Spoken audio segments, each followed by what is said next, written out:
রবিবারে ঘরে বইয়া বইয়া ভাল লাগে না, তো বাইরে গেলাম একটু ঘুরানি। তো আমার জামাই কয় চলো নদীর থেকে একটু ঘুরে যাই, আর আমিও একটু ডাক্তার দেখাইলাম। হ্যাঁ কয়টা দিন থেকে খাইতে পারে না, তো গেলাম কি। তো এতদিন গেমন ব্রিজ বন্ধ থাকায় নৌকাত খুব ভিড় হইতো, আর এখন গেমন ব্রিজটা চালু হয়েছে, যার কারণে নৌকাত তো ভিড় হয় না।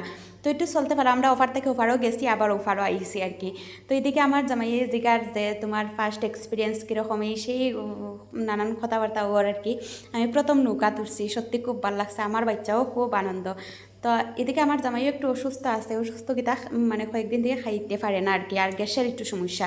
তো এটা লিয়ে কইলাম যে এইদিকে যাইমু একটু ডাক্তার দেখানি যাইমু যখন, তো এইদিকে একটু নৌকা চড়িয়া যাই গিয়া।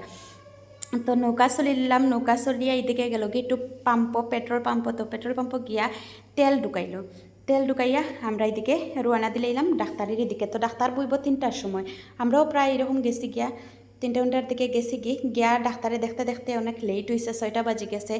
তো মনারেও একটু দেখাইলাম, তার বাবারেও একটু দেখাইলাম, মনারে দেখাইছি কি তা মানে এমনি আর কি, মনারে একটু দেখতে। তো এদিকে হের বাবা দেখাইছে।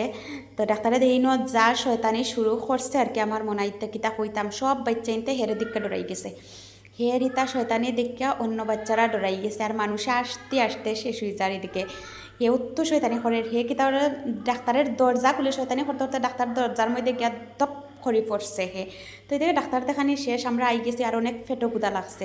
আইসি রাজস্থানী ডাবাত, রাজস্থানের ডাবাতে নিরামিষ, তো আমরা তো ভেজ খাই, নিরামিষ খাই, তো কোনোখানো পাওয়া যায় না নিরামিষ, তো রাজস্থানী ডাবাত পাওয়া যায়। এদিকে খাইলিলাম ফেটোর কুদা ম্যাগিও খাইছি, আর রুটি তরকা। তো খাইয়া এদিকে ব্লগটা এতটুকুই, দেখা হইব নেক্সট ব্লগে, টাটা।